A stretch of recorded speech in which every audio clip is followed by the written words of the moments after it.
Yeah. Pro Fan Sports Podcast. Let's get it.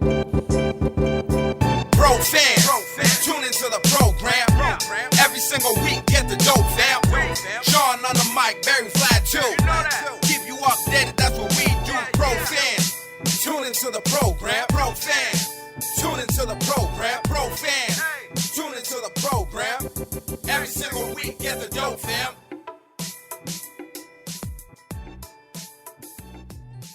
Yes, sir. Absolutely. Yes, Let's sir. do it.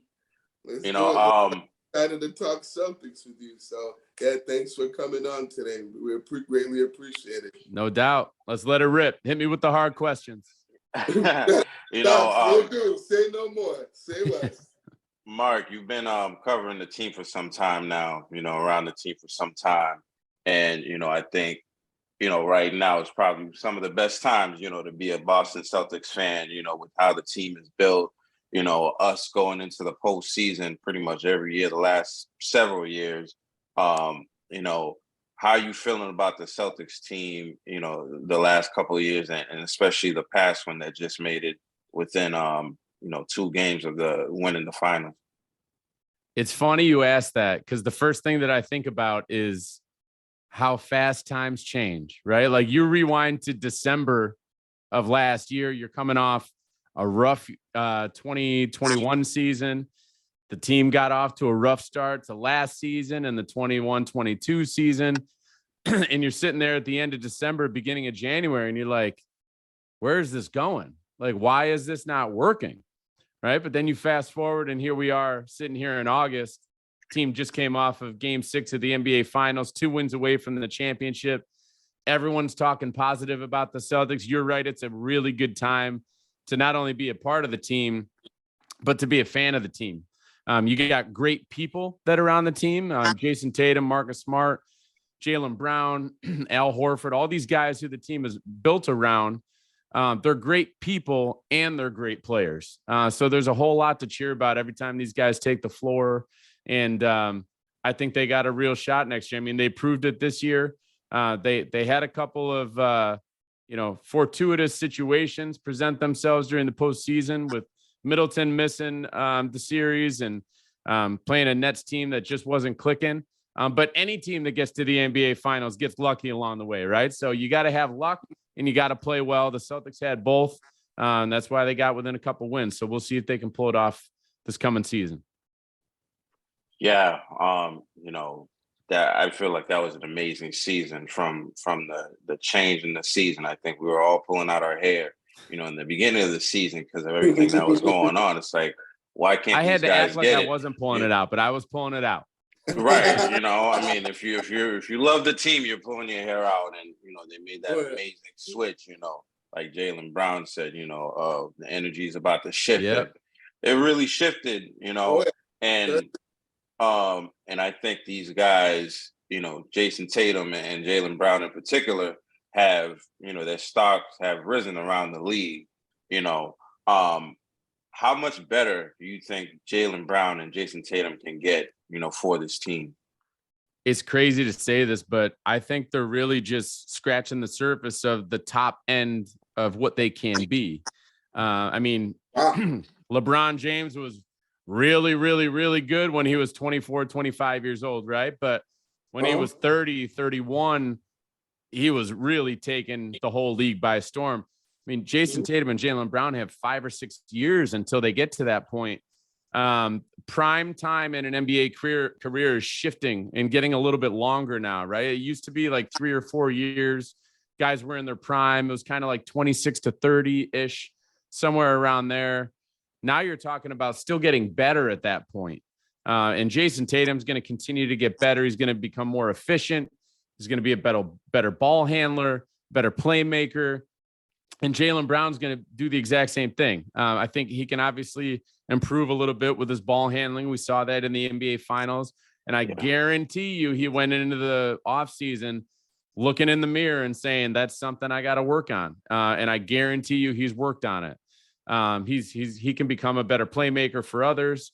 And then there's always opportunity to grow and add some moves to your arsenal to be able to have not only a move, but a counter move and maybe a counter move to those first two moves if you got someone who's defending him pretty well. So these guys are just going to keep getting better.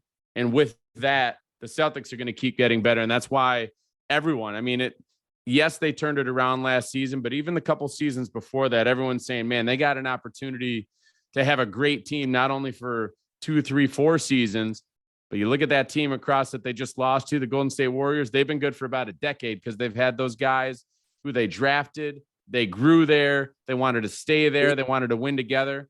The Celtics had the exact same thing brewing over here. I'm not saying we've got Steph Curry on the Celtics or any of these other guys, Klay Thompson, Draymond Green. Every player is unique, but the Celtics have that homegrown crop of players who want to be here and win together. And they've got an opportunity to do it for a long time. Absolutely, man. And I think Jalen Brown, I feel like Jayson Tatum, first of all, he came on the scene, started right away, and he's already been an all-star for several years now. But in the same breath, I feel like Jalen Brown's a player that's improved pretty much every single year. Yep. And, I thought he would be making the all-star, the all-star roster last year. And it seems to be a little bit harder for him. In my opinion, he is an all-star in this league, right? And I think in the playoffs, he definitely showed like, hey, man, I'm one of the best out here doing it. What do you think Jalen Brown has to do to cement himself as an all-star year in and year out? The answer is pretty simple in my mind. If the Celtics played the first half of the season the way they did the second half of the season, he would have been an all-star.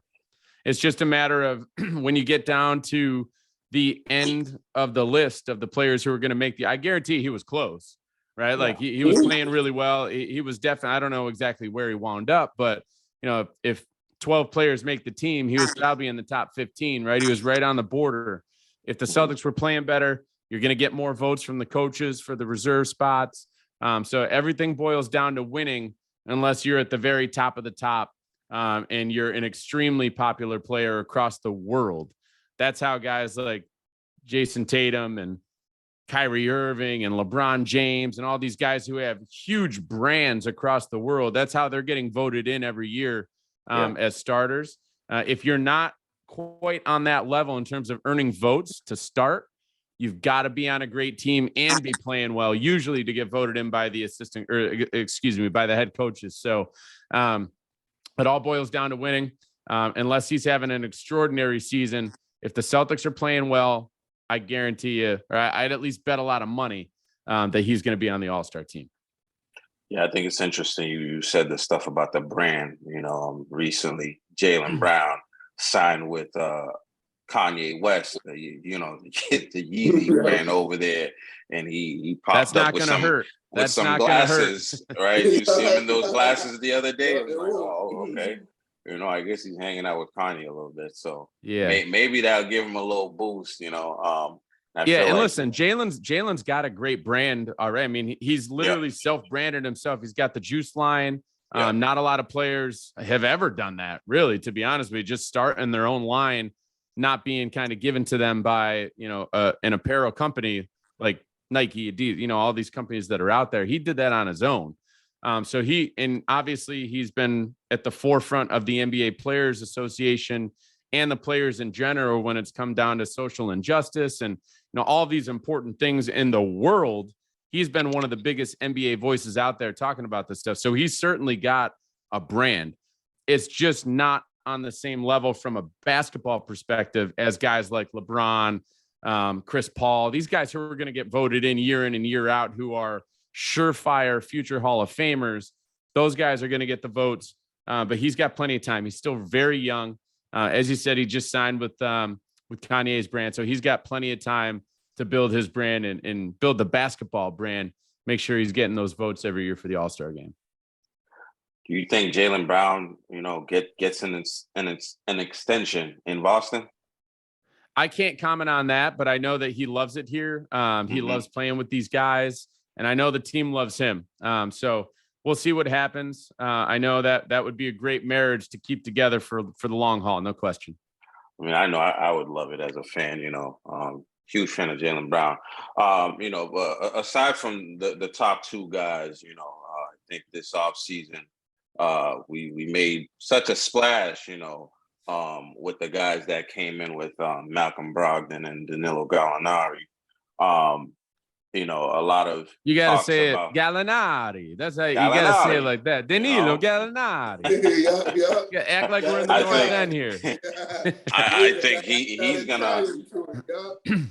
he's gonna be a fan favorite here in no time, especially, with them back-to-back threes, he's known for. So Malcolm Brogdon, I thought, the world thinks it is a huge pickup for us. And, we didn't send too much out for him. How do you think that improves the team? And do you think there's a chance, some nights he starts, maybe with a Marcus Smart?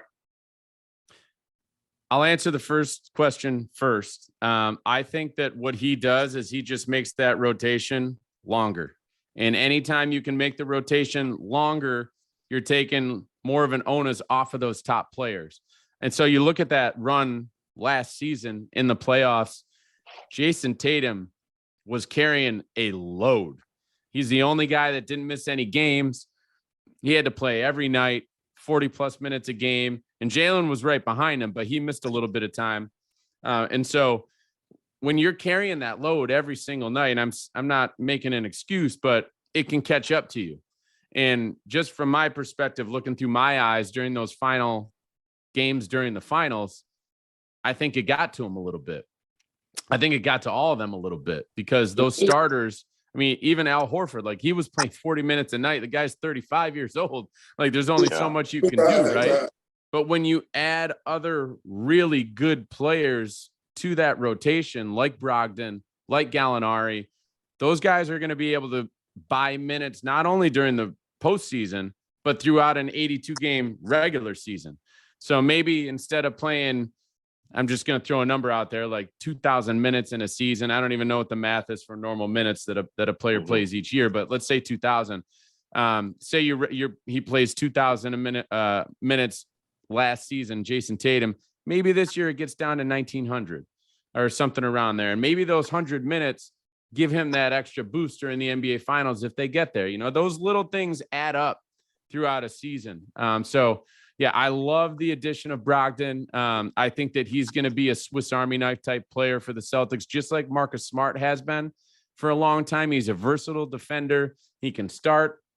He can come off the bench. He can shoot. He can play make. He can play with the ball in his hands. He can play off the ball. He just brings a lot to the table, and that gives the team versatility in terms of whatever they want to do with the lineup. Or if someone has to miss a night, guy can step in like Brogdon, like Gallinari. Either of those guys can step into the starting lineup, and the team doesn't really lose a whole lot at that point. So, like I said, I think they just lengthen the rotation, and that takes a lot off the top guy's shoulders on a nightly and a seasonal basis. And that really can come back to help you out in a long playoff run. One last thing I'll say on that front, look at Steph Curry and the way that he played in the NBA Finals. No one talks about it, but he missed a lot of time going into the postseason. He had fresh legs, fresh body. He was ready to go, and he probably could have played another couple series if he needed to because he had all that time. Now, does anyone want to get injured? No, but that's a benefit of having a little bit of that weight taken off your shoulders and not having to play every single game throughout a season. You just got a little bit of extra juice if you need it during the NBA Finals, if you're lucky enough to get there. That's a really good point that you made, particularly about Steph Curry. That's all I do is make good points, okay? He's a professional. Right, he is. But no, that's, like you said, a point that not a lot of people really mention or touch on that, certainly needs to, be, talked about and mentioned more is, guys, but particularly these superstar, players playing, a lot of minutes in the regular season, and that, how that can take a toll on them, and how maybe sometimes missing games in the regular season could be a good thing. Like you said, just Steph Curry with the injury that he had. Ironically, it was against the Celtics when he injured his ankle, but that ended up being a good thing and probably helped them or helped him play a lot better and be the Finals MVP and lead them to a championship. No doubt in my mind that it did. I don't know if he would say it, but it did. No, it was a very important factor, right? No, it played a pretty big part in the series. I'm very confident, extremely confident in saying that without a doubt. I wanted to ask you, Marc, on your thoughts about Ime Udoka as far as how he did in his first year coaching the team, and also what did he do in the middle of the season that ended up helping this team turn their season around and get to Game 6 of the NBA Finals. What was he able to pull off that? Just flip the switch, Yep. Flip the switch and get them to to nearly being an 18. You can see me smiling right now, and the reason is because he didn't change anything.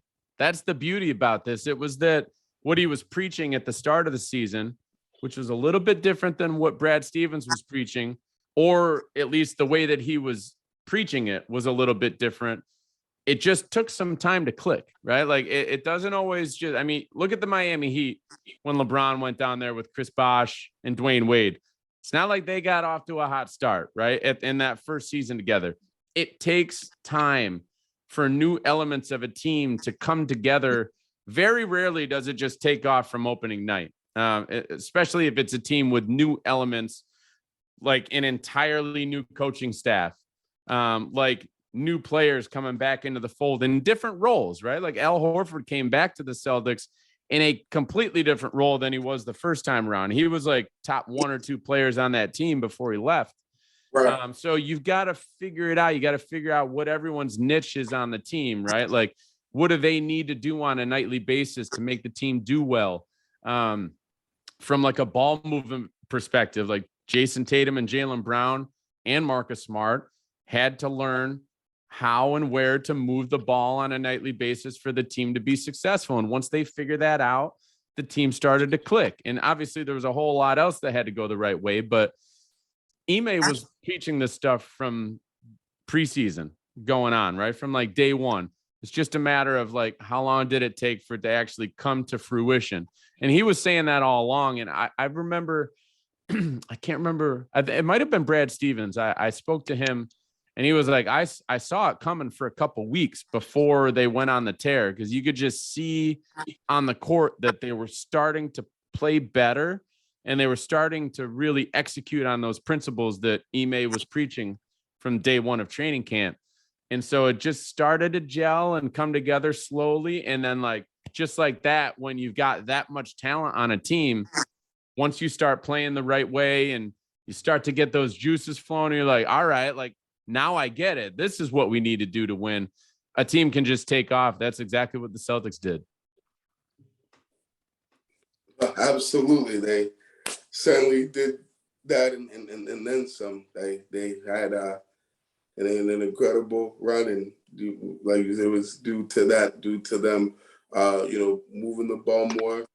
In particular, like you said, their core guys and Tatum and Brown and Smart, doing that consistently on a nightly basis and trusting their teammates more, trusting the guys around them, because like you said, that was an issue at the beginning of the season that was pretty much a good reason of why they were struggling, was that they weren't moving the ball as much as they need to, and they weren't trusting their teammates, and they were trying to, play hero ball, as Doc Rivers Yep. said. They were playing a lot of, ISO ball and trying to win the game themselves instead of just, moving the ball and finding the open guy and trusting that the ball's going to come back to you if it moves the way that it needs to move.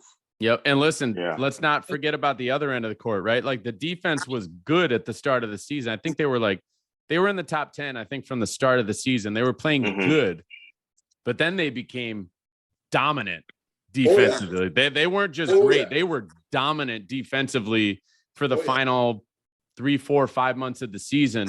The teams couldn't score on them. I mean, they held a couple teams in the 70s or 80s, I remember in the season. And like, that doesn't happen anymore.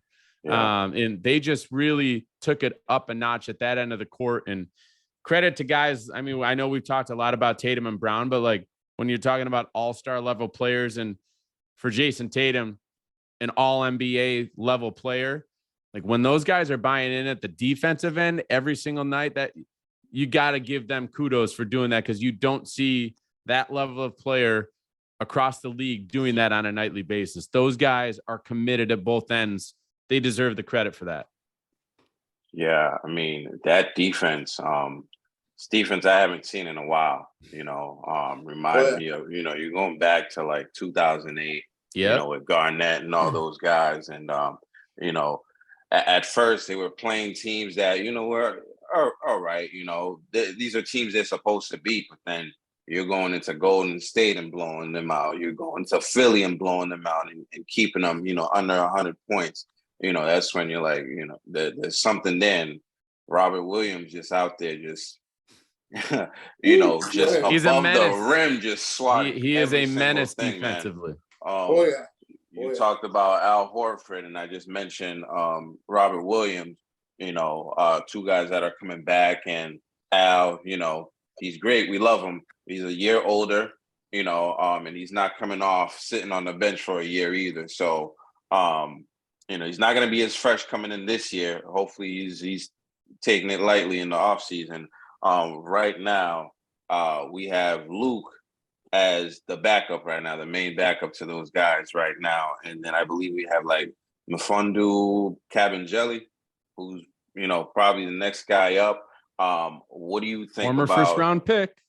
Right. Can't forget that. Former first round pick. He looked good during summer league. Now, I don't know if he's going to be a guy who plays 15, 20 minutes a night, but he's got talent. And sometimes it takes a little longer for that talent to click. So hopefully the Celtics are getting him at just the right time when that talent's clicking for him.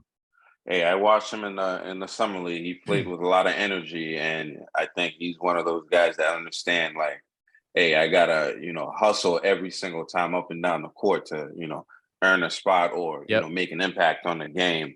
Are you worried about the front court at all? With the Celtics, and if so, what do you think they need to be doing? I am not, and I'll tell you why. It's for two players that you did not mention just now, and they're kind of sneaking under the radar because people don't look at them as big men or centers, but they're there. All right. So number one, he's returning to the Celtics. Number 12, Grant Williams. He has played small ball center throughout his career, essentially. He's certainly strong enough to do it. We've seen Draymond Green do it for the Warriors. We're talking a lot about the Warriors here, but there are some comparisons there. Draymond has done it for a long time. Grant Williams can definitely do it, especially if he's shooting 40+% from 3-point range. That's just icing on the cake. He can definitely eat up some minutes at center. Say someone goes down for a couple weeks and you got to buy some time. You did mention Kornet also. I have some confidence in him. I think he's better than a lot of people give him credit for. But then the other player, you might be on the edge of your seat right now. You don't know who I'm talking about. I said this when they signed him. I think Gallinari might be able to step in and eat up some minutes at center in a small ball lineup.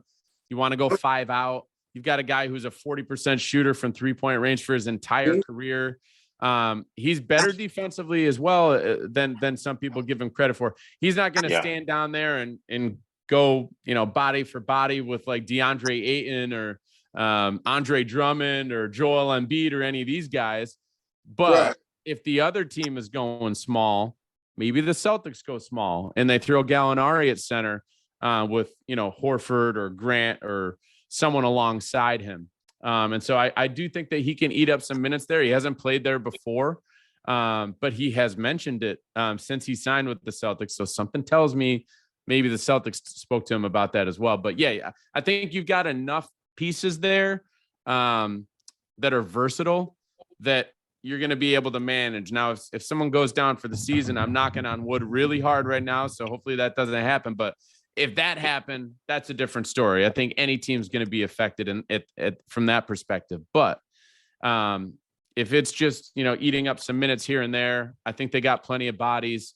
And like I said, I think Luke Cornett is a better player than people give him credit for. He's very fundamentally sound. He's usually in the right place defensively.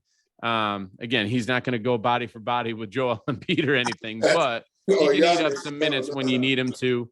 And he can shoot the ball and he can pass it a little bit too. So I think they've got enough there. I tend to agree, because the league does go small ball a lot of the time, and I do think we have the bodies. But I think some of the Celtics fans, could get a little bit of relief because any platform you go on, that's the number one thing. Hey, sign this guy, sign that guy, Dwight Howard, Harrell, like Jesus Christ. Well, listen, Brad, like one of the things that Brad Stevens specifically talked about the day that they introduced Malcolm Brogdon and Danilo Gallinari was he was like, when we played against Golden State, it was clear as day. We just didn't have the pieces to go small against them and compete at a high level. He's like, now we do. And so I really do think that we're going to see more of that this year from the Celtics with having a small lineup out there that is just, any player can take you off the dribble. Any player can shoot a 3-pointer. Any player can make a play for others. And then if Gallinari's out there, he's pretty darn good with his back to the basket as well. So I do think that we're going to see more small ball out of the Celtics this year. And that shouldn't be a surprise because Brad Stevens spoke about it from day one once he introduced those guys on the team. Speaking of Brad, how good of a job has Brad Stevens done? Because, I got to be honest with you, man. Like, when Danny Ainge decided he was going to step down and, he said Brad Stevens going to take over, I was a little bit worried, and I'm like, what's going on? And then, boom, the guy comes in, Kemba Walker's out the door, Al Horford comes back in, and ever since then, he's just been pushing the right buttons, it seems like, every time, how is Brad Stevens doing this? And what do you think of everything he's done so far? I don't know how he's doing it, but the simple thing that I could say is that he learned from the best, and that's Danny Ainge, and the best had the confidence that he had it in him to accomplish the job. Like Danny Ainge recommended Brad Stevens to ownership to take this job. It didn't just come out of nowhere. Like the team didn't just put Brad into this position out of nowhere after Danny decided to retire temporarily. Danny recommended him for the job. And so I think he learned from, being around and watching Danny for a while, but they have very different perspectives, right? Like Danny loves to collect first round picks, right? Brad's like, I don't really care about him yet, right? Like if I can improve the roster, like let's go, let's make these moves. So they've had contrasting ways that they've gone about it, but I think Brad being around Danny for a while just helped to, set a base there of knowledge and how to go about things. And I'd also be remiss if I didn't mention the fact that Mike Zarin is around. I think he's the best, and I know I'm biased here, but I think he's the best assistant general manager in the league. He's more than qualified to be a general manager in the league for any team. He is unbelievable at his job with doing cap gymnastics and evaluating players. And then you've got Austin Ainge, who's in town as well. And he's been great at what he's done for a long time. So Brad, I guess the short answer is he learned from Danny. He impressed Danny enough for Danny to recommend him for the job.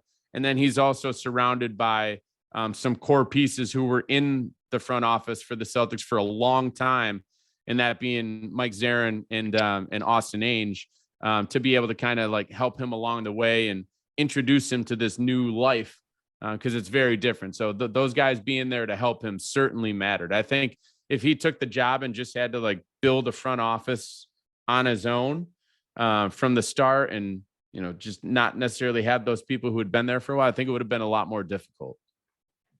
For sure, man. Brad's done a phenomenal job, and shout out to Brad. I think I have a couple more questions, about players, and one player, Barry will tell you, I liked from the time we selected him, in the draft, and I'm talking about Peyton Pritchard, Yes, that's your boy. Remember, I was like, yo, that's one dude that's not scared to play ball. Nope. Just like he's a dog. From the time he got here, man, I'm like, that dude is not scared to play. He's gonna do some things in the game. And the last couple of years he's been coming up a little bit. But I'm a little worried about him in the rotation, with the additions of White and Brogden. What do you think about his role going into this season? And can we get this man a bit more minutes? Yeah, I don't know what his role is going to be. That's going to be on Ime to figure that out. But there's no way that you can have a 40%, 42% three-point shooter who has gotten off to one of the best three-point shooting starts of any player in NBA history. I mean, he has been lights out since he walked into the league. So it's hard to just sit a guy like that, right? Like, he's going to get out on the court.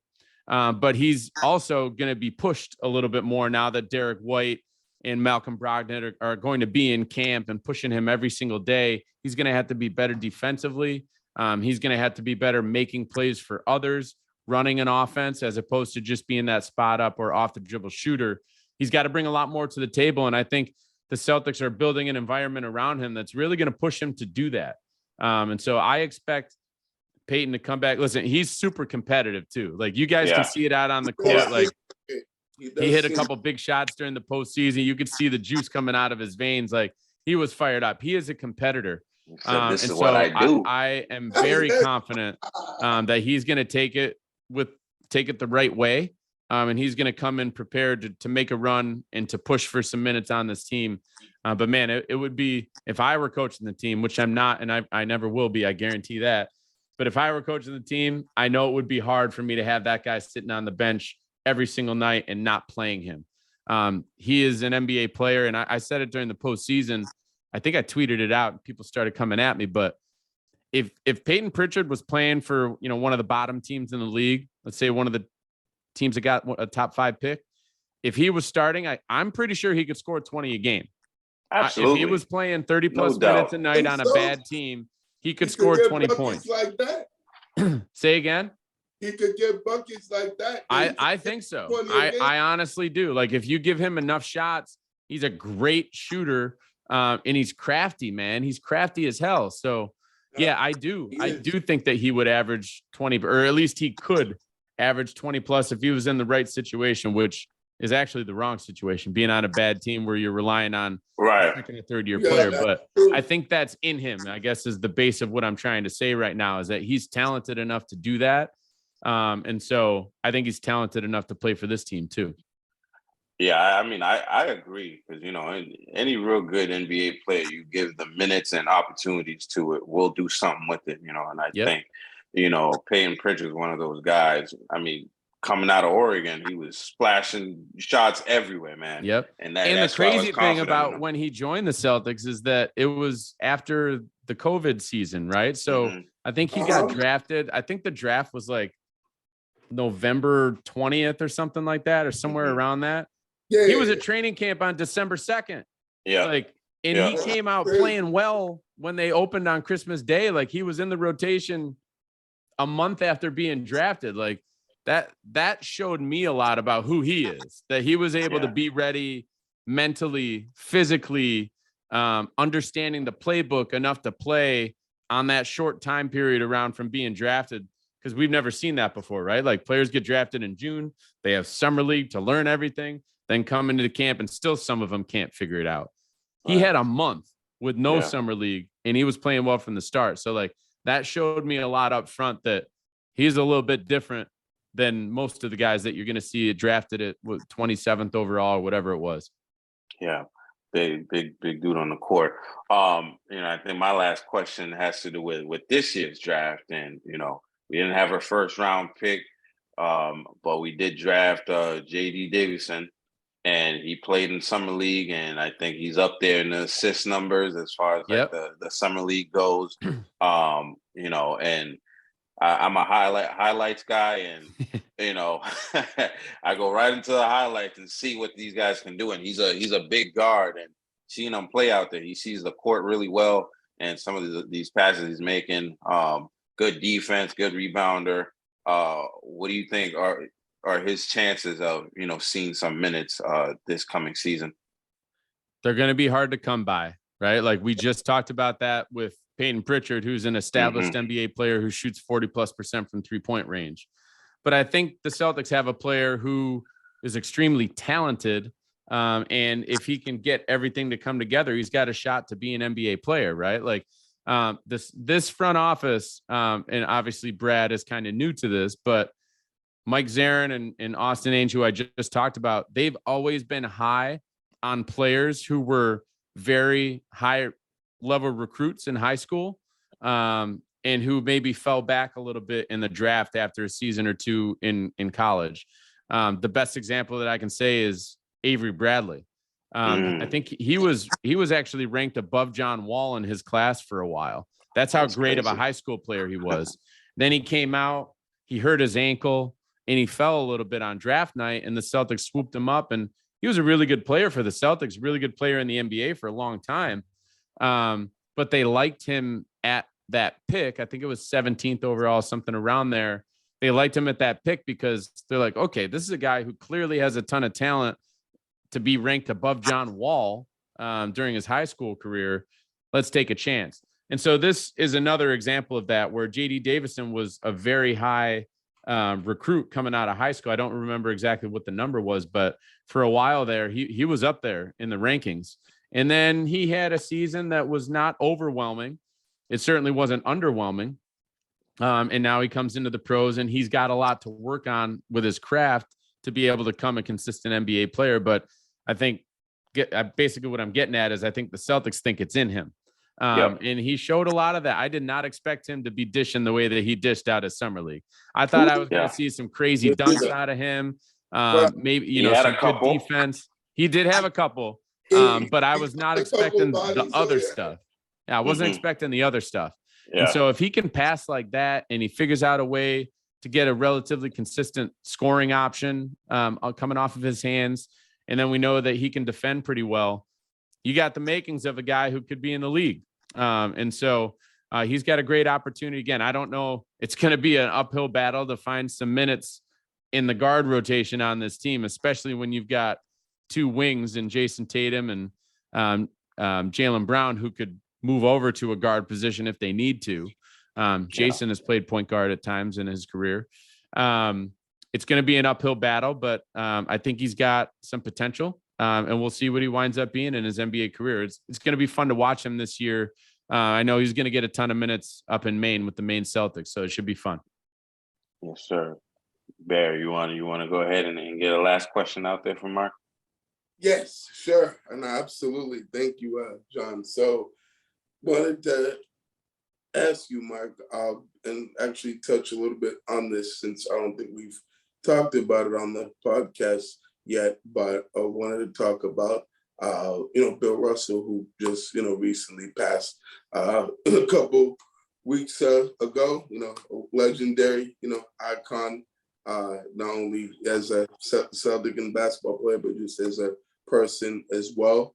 And I'm sure you've gotten, a chance to meet him or, be with him since you've, been working with the team for a while. Just wanted to ask you, what are some, favorite memories you have, of him, while being with the team? And then also, how do the Celtics plan to honor Bill Russell this upcoming season? Yeah. Barry, and John, an enormous, astoundingly important loss, not only for the Celtics, but for the NBA, for the basketball community across the world, for social justice across the world. Like, this man stood for everything that was right. And he did it until the day he was gone. It hit me hard when it happened, when we heard the news. And, my fiance, she follows the Celtics, and, she loves the Celtics because I work there. And and she grew up in Dorchester, so she's been around it for her whole life, but she's not like a hardcore basketball fan. And so when he passed away, I was trying to explain like how important it really was. And then the NBA announced that they were retiring the number 6 across the league, and no one's going to wear it again after, you know, the current players who wear it. Once they're done, it's never going to be worn again. And I looked at her and I said, there's your explanation as to how important this man is and was, and the impact that he made on the game of basketball and the city of Boston and the world. The league has never done this before. Not for Michael Jordan, not for Jerry West, not for Bob Cousy, not for any of these people who are kind of cornerstones of the league, Magic Johnson, Larry Bird. None of these players have had their number retired by the league across the league. Mm-hmm. Bill Russell did. And that's the best explainer that I can give to anyone who doesn't really know much about him or enough to understand how important he is. The league is doing something for him that the league has never done before. And that to me speaks volumes as to just how important this guy was and is and always will be with his legacy that's going to be carried on. I know the team has some plans. I'm not going to speak to those. I'm going to let the team speak to those as it comes out in the future. But I know, you know, every time I walk through Government Center and I see that statue, I was there when it was dedicated to him, and he was there. And that's one of my top memories of being in that area and, you know, walking through and seeing it for the first time. I unfortunately never got to meet him in a one-on-one scenario. I was around him a little bit when he was at the Garden.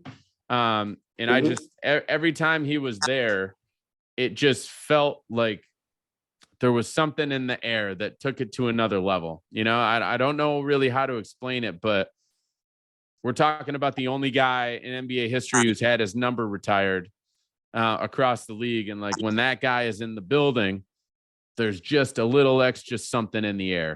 And it's going to be sad that we're never going to be able to experience that again. But at the same time, it's going to be a whole heck of a lot of fun celebrating his life, celebrating his legacy, and hopefully carrying that legacy on and teaching the younger generation. I mean, we got another generation of Celtics fans coming up, right? Kids between 7 and 15 years old. Maybe these players don't really understand what Bill Russell was all about. Well, they're certainly going to know by the end of this coming season because the Celtics are going to make sure you know, and the NBA is going to make sure you know. And so it's going to be a somber feeling, but it's going to be a lot of fun celebrating all of his legacy that he left to us over the course of his incredible life and career. That was very well said, Marc. Thank you. Marc, Seriously, Marc, you could have been anywhere in the world, man, but you chose to be here with us on Pro Fan Sports Podcast. Well, hey, you could have had any world here, but you chose to have me. So I feel honored. I appreciate you guys reaching out, and it was a lot of fun. We're getting up on it here. We got about a month until training camp, so it's coming in hot and heavy. Looking forward to a good season. Hey, man, hopefully we can have you back on here sometime, man. We really appreciate you coming on, and thank you so much once again, man. You have a good night. All right. You guys too. Appreciate you having me on. All right. Thanks, have a good one. Good seeing you again. All right. Hopefully we'll see you at the Celtics locker room sometime soon, Barry. For sure. I'll come to some games this year. So if I come to some games, I'll definitely say what's up. Awesome. Yeah, no doubt. Make sure you do. Oh, absolutely. All right. Good seeing you. All right, guys. You have a good night. Great job. Well. And I'll make sure to tag me. I'll share it out so that my followers will see it too. Absolutely. Thank you so much. We'll do. All right, guys. Have a good one. All right. Yeah, you too. Thank you, Marc. Yeah, there you have it, everybody. That was Marc D'Amico, Celtics in-house analyst, reporter, host of Views from the Rafters. Really hardworking guy, and you know he gives us all the Celtics content, you know, throughout the year on Celtics.com. You know, he does a lot of interviews with the players, a lot of creative stuff too. So make sure you're following him on social media. His Twitter is @Marc_D'Amico on Twitter. Very popular guy around here. Again, thank you so much, Marc, for coming on. Make sure you guys are following us on social media as well. We're @ProFanSports on everything. except for Instagram. That's at profans_sports. Dropping episodes every week. We drop content on social media every single day. So, you want to make sure you're on top of the sports scene. We're the people to follow, and shout outs to Barry for getting Marc and Miko on here. This guy's on a roll. Thank you. Appreciate that. Thank you very much. You already know, man. So until next time, y'all have a good night. Peace out. Peace out. Have a good week, everyone. See y'all next week.